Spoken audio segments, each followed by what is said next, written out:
ನಮಸ್ಕಾರ ಕದಂಬ ನ್ಯೂಸ್ಗೆ ಸ್ವಾಗತ. ನಾನು ಸೋನಿಕಾ ಸುದೇಶ್. ಮೊದಲಿಗೆ ಮುಖ್ಯಾಂಶಗಳು.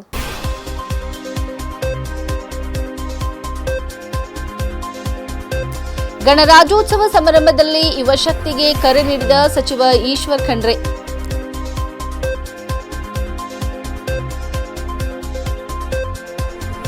ಈಶ್ವರ್ ಖಂಡ್ರೆ 63ನೇ ಜನ್ಮದಿನ. ಬೀದರ್ನಲ್ಲಿ 501 ಹೆಲ್ಮೆಟ್ ವಿತರಣೆ.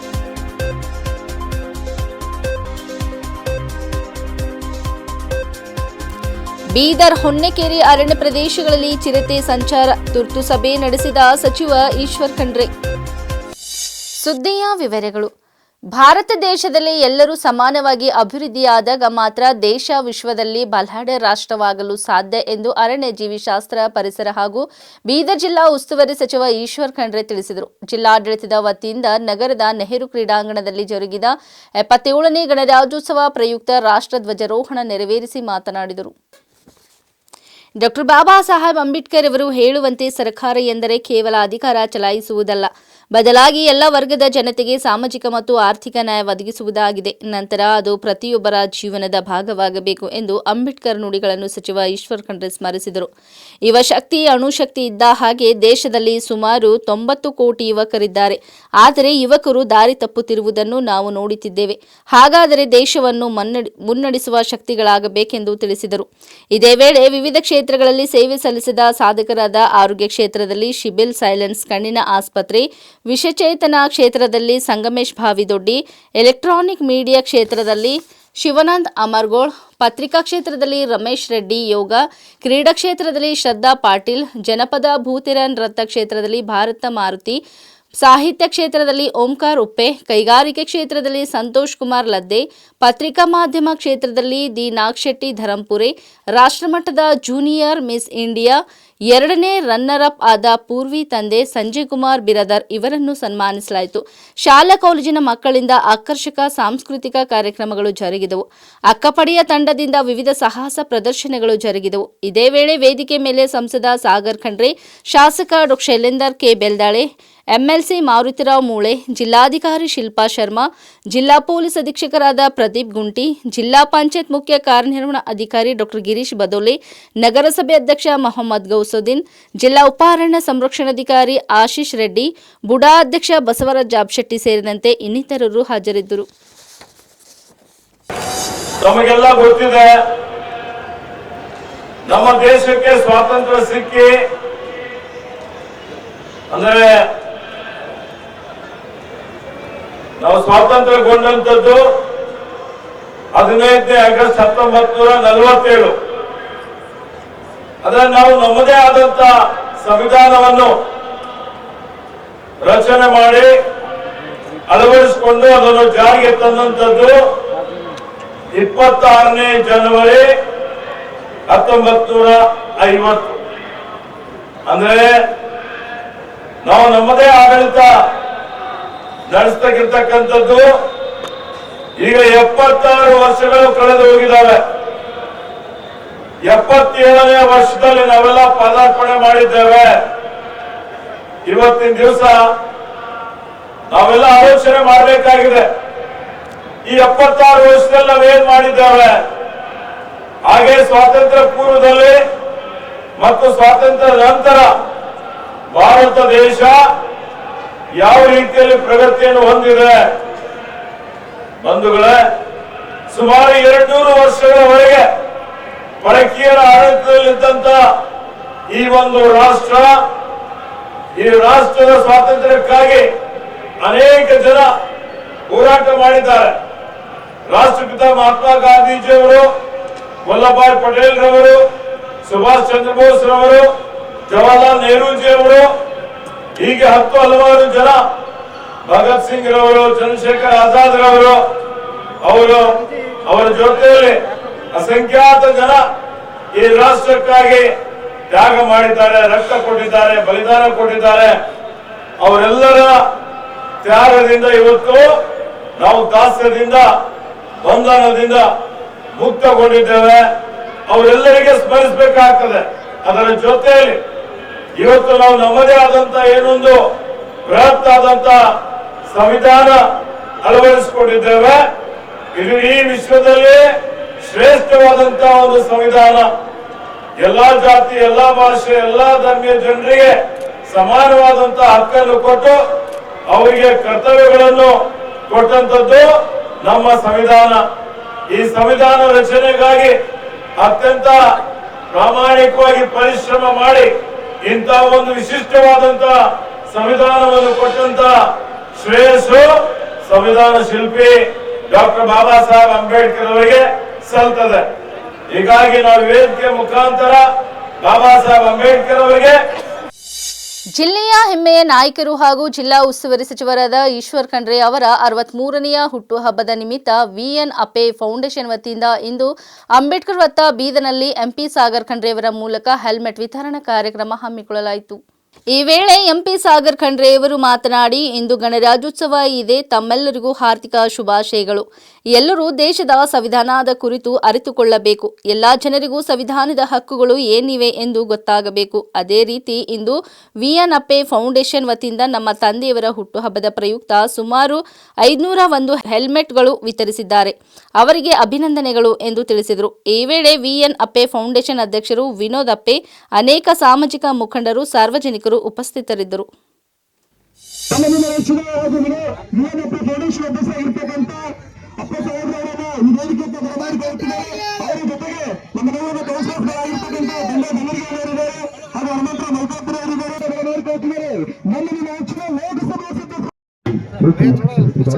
ಅವರಿಗೆ ವಿಶೇಷವಾಗಿ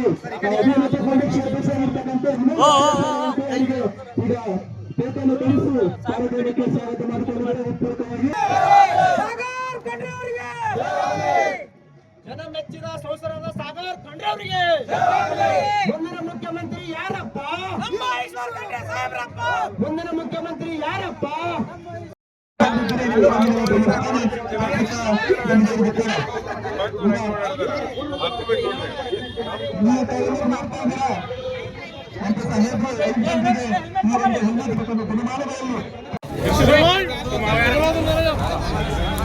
साहब साहब इधर इधर इधर इधर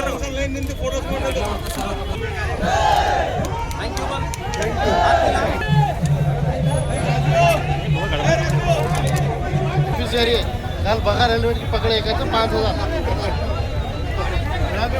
5,000 गाड़ी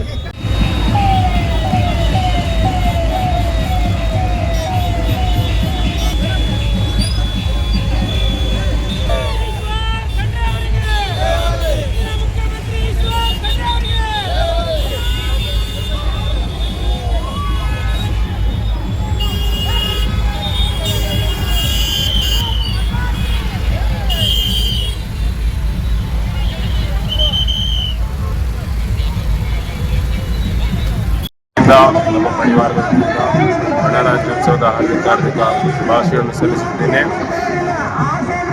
ಏನು ಜನವರಿ 26, 1950ರಲ್ಲಿ ನಮ್ಮ ಭಾರತ ದೇಶ ಭಾರತ ಸಂವಿಧಾನವನ್ನು ಫಾರ್ಮಲಿ ಅಡಾಪ್ಟ್ ಮಾಡಿ ನಮಗೆ ಏನು ಎಲ್ಲರಿಗೂ ಸಮಾನತೆ ಸಿಕ್ಕಿದೆ, ಮೂಲಭೂತ ಹಕ್ಕುಗಳು ಸಿಕ್ಕಿದೆ.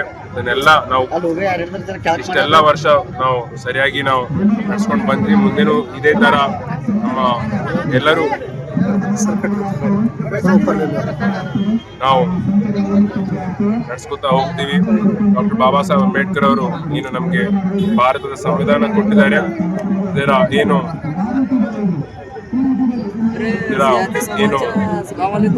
ಸಂವಿಧಾನದಲ್ಲಿ ಏನೇನೋ ಬರ್ದಿದೆ, ಎಲ್ಲ ಆರ್ಟಿಕಲ್ಸ್ ಬಹಳಷ್ಟು ಇಂಪಾರ್ಟೆಂಟ್ ಇದೆ, ಎಲ್ರಿಗೂ ಗೊತ್ತಿರಬೇಕು. ಏನು ಮೂಲಭೂತ ಹಕ್ಕುಗಳಿದೆ, ಆರ್ಟಿಕಲ್ 14 ಇಂದ ಆರ್ಟಿಕಲ್ 32 ತನಕ ನಮ್ಗೆ ಫಂಡಮೆಂಟಲ್ ರೈಟ್ಸ್ ಕೊಟ್ಟಿದ್ದಾರೆ, ಫಂಡಮೆಂಟಲ್ ಡ್ಯೂಟೀಸ್ ಇದೆ. ನಮಗೆ article 21 right to life and personal liberty, article 32 fundamental rights ನಮಗೆ ಸಿಕ್ಕಿಲ್ಲ ಕಾಶ. ಇದು ಬಹಳ ಜನರಿಗೆ ಗೊತ್ತಿಲ್ಲ. ಅದಕ್ಕೆ ನಾವು ಎಷ್ಟು ಇದ್ರ ಬಗ್ಗೆ ನಾವು ಅರಿವು ಮೂಡಿಸ್ತೀವಿ ಅಷ್ಟು ನಮಗೆ ನಮ್ಮ ಇಡೀ ನಮ್ಮ ದೇಶಕ್ಕೆ ಒಳ್ಳೇದಾಗುತ್ತೆ ಅಂತ ನಾನು ಹೇಳಕ್ಕೆ ಇಚ್ಛೆ ಪಡ್ತೀನಿ. ಎಲ್ಲರಿಗೂ ಗೊತ್ತು ಭಾರತದ ಸಂವಿಧಾನ ಬಾಬಾ ಸಾಹೇಬ್ ಅಂಬೇಡ್ಕರ್ ಅವರು ಕೊಟ್ಟಿದ್ದಾರೆ. ಏನು ಜನವರಿ 26ಗೆ ನಾವು ರಿಪಬ್ಲಿಕ್ ಡೇ ನಾವು ಸೆಲೆಬ್ರೇಟ್ ಎಲ್ಲರಿಗೂ ಗೊತ್ತು. ಆದ್ರೂ ಕೂಡ ಭಾರತದ ಸಂವಿಧಾನದಲ್ಲಿ ಏನೇನು ಬರ್ದಿದೆ, ಏನೇನು ಆರ್ಟಿಕಲ್ಸ್ ಇದೆ, ಶೆಡ್ಯೂಲ್ ಇದೆ, ಅದ್ರ ಬಗ್ಗೆ ಬಹಳ ಜನರಿಗೆ ಮಾಹಿತಿ ಇಲ್ಲ. ಈಗ ಕೇಂದ್ರ ಸರ್ಕಾರ ಸ್ವಲ್ಪ ಕಾನೂನು ಮಾಡ್ತದೆ, ರಾಜ್ಯ ಸರ್ಕಾರ ಸ್ವಲ್ಪ ಕಾನೂನು ಮಾಡುತ್ತೆ. ಇದು ಎಲ್ಲಿಂದ ಬಂದಿದೆ? ಈಗ ಸ್ಟೇಟ್ ಲಿಸ್ಟ್ ಅಂತ ಇದೆ, ಕನ್ಕರೆಂಟ್ ಲಿಸ್ಟ್ ಅಂತ ಇದೆ, ಸೆಂಟ್ರಲ್ ಲಿಸ್ಟ್ ಅಂತ ಇದೆ. ಸ್ಟೇಟ್ ಲಿಸ್ಟ್ ಅಲ್ಲಿರುವ ಎಲ್ಲ ಸಬ್ಜೆಕ್ಟ್ಗಳು ರಾಜ್ಯ ಸರ್ಕಾರ ಕಾನೂನು ಮಾಡ್ಬೋದು, ಅದು ಕೇಂದ್ರ ಸರ್ಕಾರ ಕಾನೂನು ಮಾಡ್ಬೋದು. ಕನ್ಕರೆಂಟ್ ಲಿಸ್ಟಲ್ಲಿರೋರು ರಾಜ್ಯ ಸರ್ಕಾರ ಹಾಗೂ ಕೇಂದ್ರ ಸರ್ಕಾರ ಎರಡೂ ಕಾನೂನು ಮಾಡ್ಬೋದು. ಇವತ್ತು ನ್ಯೂಸ್ ನಮಗೆ ಕಾನೂನು ಒಂದು ವ್ಯವಸ್ಥೆ ಇದೆ ಅಂತಂದ್ರೆ ನಮ್ಮ ಭಾರತ ಸಂವಿಧಾನದಿಂದ ಮಾತ್ರ ಇದೆ. ನಮ್ಗೆಲ್ಲರಿಗೆ ಒಂದು ಸಮಾನತೆ ಇದೆ, ಎಲ್ಲರಿಗೆ ಹಕ್ಕುಗಳಿದೆ. ಈಗ ಮುಖ್ಯಮಂತ್ರಿ ಇರ್ಬೋದು, ಪ್ರಧಾನಮಂತ್ರಿ ಇರ್ಬೋದು, ಅವರಿಗೆ ನಮಗೆ ಟೀಕೆ ಟಿಪ್ಪಣಿ ಮಾಡೋಕ್ಕೆ ನಮಗೆ ಒಂದು ಹಕ್ಕು ಸಿಕ್ಕಿದೆ ಅಂತಂದ್ರೆ ನಮ್ಗೆ ಅದು ಸಂವಿಧಾನದಿಂದನೇ ಸಿಕ್ಕಿದೆ. ಅದು ನಮ್ಗೆಲ್ಲರಿಗೂ ಗೊತ್ತಿದ್ರು ಕೂಡ ಅದ್ರ ಬಗ್ಗೆ ಡೀಟೇಲ್ಸ್ ಬಹಳ ಜನರಿಗೆ ಯಾವ ಆರ್ಟಿಕಲ್ ಯಾವ್ಯಾವಿಂದ ನಮ್ಗೆ ಸಿಗತ್ತೆ ಅಂತ ಗೊತ್ತಿಲ್ಲ. ಈಗ ನಾಳೆಯಿಂದ ಎಲ್ಲಾದ್ರೂ ಅನ್ಯಾಯ ಆಗ್ತಾ ಇದೆ ಅಂತಂದ್ರೆ ನ್ಯಾಯಪರವಾಗಿ ನಾವು ಕೆಲಸ ಮಾಡಬೇಕು, ನ್ಯಾಯಪರವಾಗಿ ನಾವು ಹೋರಾಟ ಮಾಡಬೇಕು ಅಂತಂದ್ರೆ ಇದರಿಂದ ಮಾತ್ರ ಸಾಧ್ಯದಕ್ಕೆ ನಾನು ಎಲ್ಲರಿಗೂ ವಿನಂತಿ ಮಾಡ್ತೀನಿ. ಇವತ್ತು ನ್ಯೂಸ್ ನಾವು ಗಣರಾಜ್ಯೋತ್ಸವವನ್ನು ನಾವು ಆಚರಣೆ ಮಾಡ್ತಾ ಇದೀವಿ. ನಮ್ಮ ಭಾರತದ ಸಂವಿಧಾನ ಬಗ್ಗೆನೂ ಕೂಡ ನೀವು ನಮ್ಮ ಎಲ್ಲರ ಹತ್ರ ಸ್ಮಾರ್ಟ್ಫೋನ್ ಇದೆ. ಭಾರತ ಸಂವಿಧಾನ ಎಲ್ಲರಿಗೂ ಕೂಡ ಒಂದು ಅವೈಲೇಬಲ್ ಇದೆ. ಅದನ್ನು ಸರಿಯಾಗಿ ನಾವು ಓದಿ ನಾವು ಕೆಲಸ ಮಾಡಬೇಕಂತ. ಅದ್ರ ಜೊತೆ ಇವತ್ತು ನ್ಯೂಸ್ ವಿನೋದ್ ಅಪ್ಪಿ ಅವರು VN ಅಪ್ಪೆ ಫೌಂಡೇಶನ್ ವತಿಯಿಂದ ನಮ್ಮ ತಂದೆಯವರಾದ ಹಾಗೂ ಜಿಲ್ಲಾ ಉಸ್ತುವಾರಿ ಸಚಿವರಾದ ಈಶ್ವರ್ ಖಂಡ್ರೆ ಸಾಹೇಬರ ಒಂದು ಜನ್ಮದಿನದ ನಿಮಿತ್ತ ಹೆಲ್ಮೆಟ್ ವಿತರಣೆ ಕಾರ್ಯಕ್ರಮ ಕೂಡ ಹಮ್ಮಿಕೊಂಡಿದ್ದಾರೆ. 501 ಹೆಲ್ಮೆಟ್ಗಳು ಕೂಡ ನಾವೆಲ್ಲ ಬೈಕರ್ಸ್ಗೆ ನಾವು ಕೊಡ್ತಾ ಇದ್ದೀವಿ.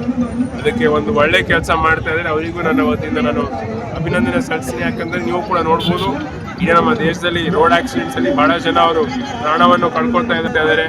ಅವರಿಗೂ ಬಹಳಷ್ಟು ಕಷ್ಟ ಅನುಭವಿಸ್ತಾ ಇದ್ದಾರೆ. ಅದಕ್ಕೆ ಒಂದು ಹೆಲ್ಮೆಟ್ ಹಾಕೊಂಡಿದ್ದಾರೆ. ನಾವೆಲ್ಲರೂ ಸುರಕ್ಷಿತವಾಗಿ ನಾವು ಬಾಳ್ಬೋದು. ನಾವು ರೋಡ್ ಆಕ್ಸಿಡೆಂಟ್ಸು ಕಡಿಮೆ ಆಗುತ್ತೆ, ಡೆತ್ ಕಡಿಮೆ ಆಗುತ್ತೆ, ಇಂಜರಿ ಕಡಿಮೆ ಆಗುತ್ತೆ. ಅದಕ್ಕೆ ಈ ಹೆಲ್ಮೆಟ್ಸ್ ಅನ್ನು ಸರಿಯಾಗಿ ಎಲ್ಲರೂ ಬಳಸಬೇಕಂತ ನಾನು ವಿನಂತಿ ಮಾಡ್ತೀನಿ.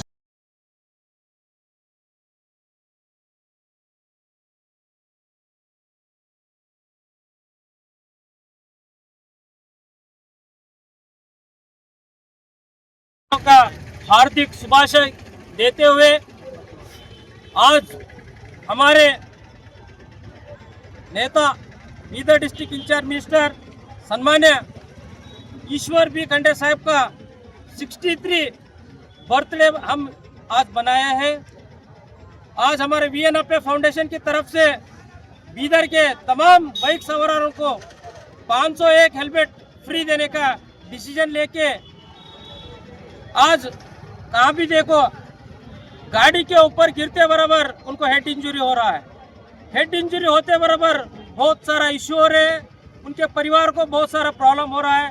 और हेड इंजरी होने के बाद 10 में से 7-8 लोगों का डेथ हो रहा है। ये डेथ क्यों हो रहा है बोले तो सिर्फ और सिर्फ हेलमेट नहीं पहनने की वजह से हो रहा है। ये हम देख के VN appe foundation last year भी 251 फ्री हेलमेट दिया है। इस बार 501 हेलमेट हम फ्री हेलमेट हम डिस्ट्रीब्यूट कर रहे हैं। ये VN अप्पे फाउंडेशन सिर्फ और सिर्फ हमारे फैमिली के इकोनॉमिकल के ऊपर चलता है। ये बाहर के किसी लोगों के पास लेके ये फाउंडेशन हम नहीं चलाते हैं। और इस फाउंडेशन की वजह हमारा माँ बाप वैजनाथ निर्मला अप्पे, VN अप्पे बोले तो वैजनाथ निर्मला अप्पे, उनके नाम पे हम ये फाउंडेशन चलाते हैं। कोविड में भी हम इस फाउंडेशन की तरफ से बहुत सारा फूड किट हम घर घर को दिया है। और गवर्नमेंट हॉस्पिटल में जितने दिन लॉकडाउन था उतने दिन हम डेली हम खाना देने का कार्यक्रम VN अप्पे फाउंडेशन की तरफ से दिए हैं। क्यों देना बोले तो हम एक छोटा परिवार से आए सो आदमी है, हम बड़ा फैमिली से नहीं, हम छोटा परिवार से आए सो। वो गरीबी का तकलीफ हम जानते हैं। जिस गरीबी से हम उठ के यहाँ तक आए उस गरीबी को हम मद्देनजर रखते हुए हम हर एक गरीब को हमारे हाथ से कितना होता उतना हेल्प करना बोलकर हम डिसाइड करे सो है। ये फ्यूचर में भी VN अप्पे फाउंडेशन पिछले बहुत सारे टाइम पे VN appe foundation blood donation camp करे सो है, हेल्थ कैंप करे सो है। ऐसे कई काम VN अप्पे फाउंडेशन की तरफ से हम लोग कर रहे हैं। इन फ्यूचर में भी VN अप्पे फाउंडेशन की तरफ से हम लोग बहुत सारे कम्युनिटी और सोसाइटी डेवलपमेंट के हद तक क्या भी काम रहते हैं हम उसके साथ जोड़ के रहते हैं। आज हमारे सम्मान्य ईश्वर बी खंडे साहब का बर्थडे की तरफ से सभी लोग आए सो पत्रकार तो और पुलिस और हमारे तमाम नेतागण सभी को हम धन्यवाद करते हैं। और इस मौके पे हम लोग हमारी फाउंडेशन की तरफ से आए सभी लोगों के लिए खाना भी रेडी करे सो है। सब लोग खाना खा के जाना और हमारे सम्मान्य ईश्वर बी खंडे साहब को तहे दिल से उनको आशीर्वाद देना कि फ्यूचर में हमारा नेता ईश्वर बी खंडे साहब इस कर्नाटक स्टेट का एक बड़ा नेता बनने वाले हैं। बड़ा नेता बोलो तो खुले ही बोलता हूँ, हमारे स्टेट का चीफ मिनिस्टर बनने वाले हमारे नेता ईश्वर बी खंडे साहब। हम उस दिन के लिए हमारे फाउंडेशन नहीं तमाम डिस्ट्रिक्ट के लोग हम इंतजार में बैठे हैं कि हमारा नेता जब हमारे स्टेट का गद्दी के ऊपर बैठते बोलकर हम तहे दिल से हम इंतजार कर लेते बैठते हैं। सभी लोगों को हम इस दिन जो भी लोग आए सभी लोगों को हम धन्यवाद करते हुए मैं विनोद कुमार अप्पे VN अप्पे फाउंडेशन का प्रेसिडेंट और district Congress general secretary Bidar, धन्यवाद। ಬೀದರ್ ಹಾಗೂ ಹೊನ್ನೆಕೆರೆ ಸುತ್ತಮುತ್ತಲಿನ ಅರಣ್ಯ ಪ್ರದೇಶಗಳಲ್ಲಿ ಚಿರತೆ ಕಾಣಿಸಿಕೊಂಡಿರುವ ಹಿನ್ನೆಲೆಯಲ್ಲಿ ಇಂದು ಅರಣ್ಯ ಸಚಿವ ಈಶ್ವರ್ ಖಂಡ್ರೆ ಅವರು ಜಿಲ್ಲಾ ಅರಣ್ಯಾಧಿಕಾರಿಗಳು, ಜಿಲ್ಲಾಧಿಕಾರಿ, ಸಿಇಒ ಹಾಗೂ ಎಸ್ಪಿ ಅವರೊಂದಿಗೆ ತುರ್ತು ಸಭೆ ನಡೆಸಿದರು. ಸಭೆಯಲ್ಲಿ ಮಾತನಾಡಿದ ಸಚಿವರು ಜನರ ಸುರಕ್ಷತೆಯ ಮೊದಲ ಆದ್ಯತೆ ಎಂದು ತಿಳಿಸಿ ಅಗತ್ಯ ಮುನ್ನೆಚ್ಚರಿಕೆ ಕ್ರಮಗಳನ್ನು ಕಟ್ಟುನಿಟ್ಟಾಗಿ ಜಾರಿಗೆ ತರಲು ಅಧಿಕಾರಿಗಳಿಗೆ ಸ್ಪಷ್ಟ ನಿರ್ದೇಶನ ನೀಡಿದರು. ಚಿರತೆ ಸಂಚರಿಸುತ್ತಿರುವ ಗ್ರಾಮಗಳಲ್ಲಿ ತಕ್ಷಣ ಡಂಗೂರ ಸಾರಬೇಕು. ಗ್ರಾಮ ಸಭೆಗಳನ್ನು ನಡೆಸಿ ಸಾರ್ವಜನಿಕರಿಗೆ ಜಾಗೃತಿ ಮೂಡಿಸಬೇಕು ಹಾಗೂ ಭೀತಿ ಪತ್ರಗಳ ಮೂಲಕ ಎಚ್ಚರಿಕೆ ಸೂಚನೆಗಳನ್ನು ನೀಡಬೇಕು ಎಂದು ಸೂಚಿಸಿದರು. ಈ ವೇಳೆ ಸಾರ್ವಜನಿಕರು ಕಟ್ಟುನಿಟ್ಟಾಗಿ ಪಾಲಿಸಬೇಕಾದ ಮುನ್ನೆಚ್ಚರಿಕೆಗಳನ್ನು ಸಚಿವರು ವಿವರಿಸಿದರು. ಬೆಳಗ್ಗೆ ಹಾಗೂ ಸಂಜೆ ಸಮಯದಲ್ಲಿ ಅನವಶ್ಯಕವಾಗಿ ಹೊರಗೆ ಸಂಚರಿಸಬಾರದು. ರಾತ್ರಿ ಹೊತ್ತಲ್ಲಿ ಮಕ್ಕಳನ್ನು ಮನೆಯ ಹೊರಗೆ ಬಿಡಬಾರದು. ರಾತ್ರಿ ಸಮಯದಲ್ಲಿ ಹೊರಗೆ ಹೋಗುವಾಗ ಟಾರ್ಚ್ ಅಥವಾ ಬೆಳಕು ಬಳಸಬೇಕು. ಪಶುಗಳನ್ನು ಮುಚ್ಚಿದ ಹಾಗೂ ಬೆಳಕು ಇರುವ ಕೊಟ್ಟಿಗೆಯಲ್ಲಿ ಇರಿಸಬೇಕು. ಹೊಲ ಅಥವಾ ಅರಣ್ಯ ಪ್ರದೇಶಗಳಿಗೆ ಒಬ್ಬರೇ ಹೋಗದೆ ಗುಂಪಾಗಿ ತೆರಳಬೇಕು. ಚಿರತೆ ಕಂಡು ಬಂದಲ್ಲಿ ತಕ್ಷಣ ಅರಣ್ಯ ಇಲಾಖೆಗೆ ಮಾಹಿತಿ ನೀಡಬೇಕು ಎಂದು ಮನವಿ ಮಾಡಿದರು. ಅರಣ್ಯ ಇಲಾಖೆ ನಿರಂತರ ಪೆಟ್ರೋಲಿಂಗ್ಗೆ ನಡೆಸಿ ಪರಿಸ್ಥಿತಿಯನ್ನು ನಿಗಾದಲ್ಲಿ ಇಡಬೇಕು ಎಂದು ಸಚಿವರು ಸೂಚನೆ ನೀಡಿದರು. ಸಾರ್ವಜನಿಕರು ಆತಂಕ ಪಡುವ ಅಗತ್ಯವಿಲ್ಲ. ಆದರೆ ಅಗತ್ಯ ಎಚ್ಚರಿಕೆ ಮತ್ತು ಜಾಗೃತಿ ಅತ್ಯವಶ್ಯಕ. ಜನರ ಸುರಕ್ಷತೆ ನಮ್ಮ ಮೊದಲ ಆದ್ಯತೆ ಎಂದು ಸಚಿವ ಈಶ್ವರ್ ಖಂಡ್ರೆ ತಿಳಿಸಿದರು. ಬೀದರ್ ಜಿಲ್ಲೆಯ ನ್ಯಾಯಾಲಯದಲ್ಲಿ ಸುಮಾರು 25 ಲಕ್ಷ ರೂಪಾಯಿ ಅನುದಾನದಡಿ ನೂತನವಾಗಿ ಅಳವಡಿಸಲಾದ ಲಿಫ್ಟ್ ಸೌಲಭ್ಯಕ್ಕೆ ಗೌರವಾನ್ವಿತ ಉಚ್ಚ ನ್ಯಾಯಾಲಯದ ನ್ಯಾಯಮೂರ್ತಿಗಳಾದ ಹಂಚಾಂಟೆ ಸಂಜೀವ್ ಕುಮಾರ್ ಮತ್ತು ಸಚಿವ ಈಶ್ವರ್ ಖಂಡ್ರೆ ಅವರು ಇಂದು ಚಾಲನೆ ನೀಡಿದರು. ಈ ಲಿಫ್ಟ್ ಸೌಲಭ್ಯದಿಂದ ನ್ಯಾಯಾಲಯಕ್ಕೆ ಬರುವ ವೃದ್ಧರು, ದಿವ್ಯಾಂಗರು, ಮಹಿಳೆಯರು ಹಾಗೂ ಸಾರ್ವಜನಿಕರಿಗೆ ಹೆಚ್ಚಿನ ಅನುಕೂಲವಾಗಲಿದೆ.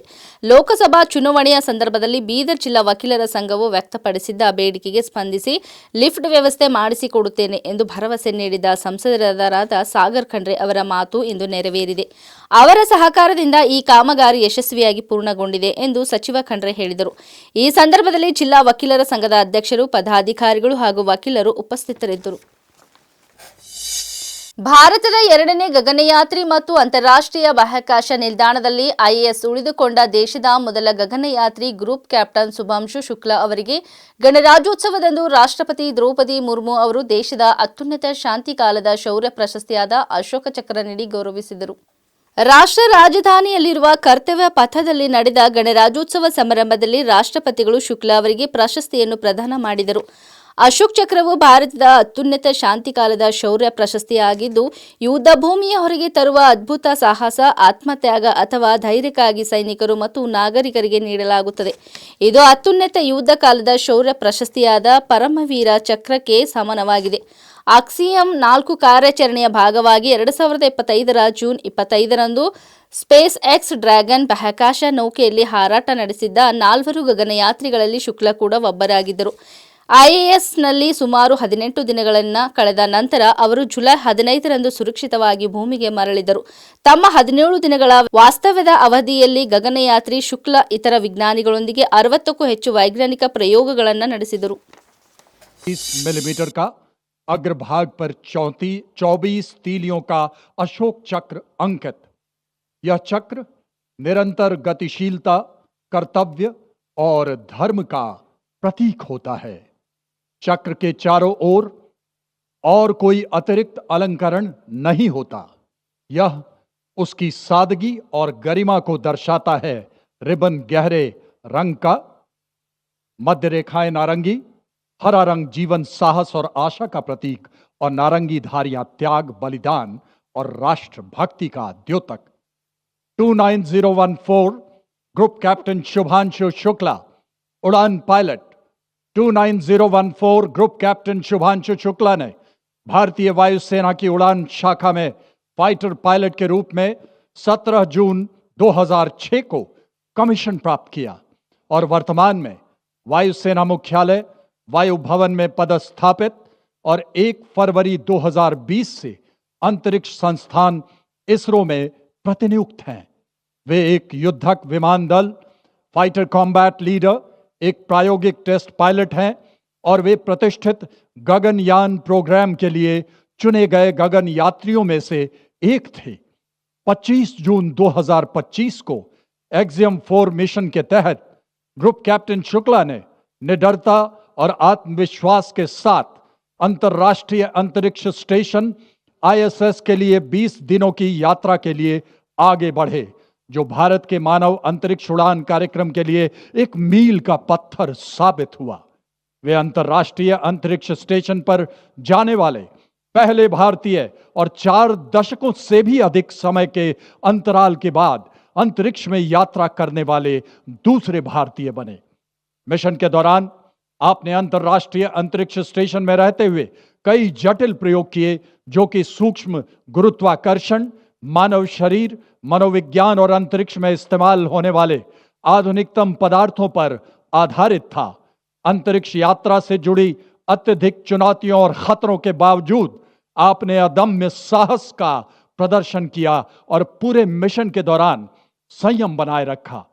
आपने अंतरिक्ष के जोखिम से भरे प्रतिकूल वातावरण में अत्यधिक शारीरिक तनाव, विकिरण दुष्प्रभाव, मांसपेशियों की क्षति सहित अन्य स्वास्थ्य संबंधी गंभीर खतरे, बदली शारीरिक अवस्थाएं और मनोवैज्ञानिक तनाव का सामना करते हुए असाधारण साहस, असीम धैर्य और प्रशंसनीय मानसिक दृढ़ता का प्रदर्शन किया। ग्रुप कैप्टन शुभांशु शुक्ला को अदम्य साहस, उत्कृष्ट शौर्य के लिए अशोक चक्र से सम्मानित किया जाता है। Group captain Shubhanshu Shukla.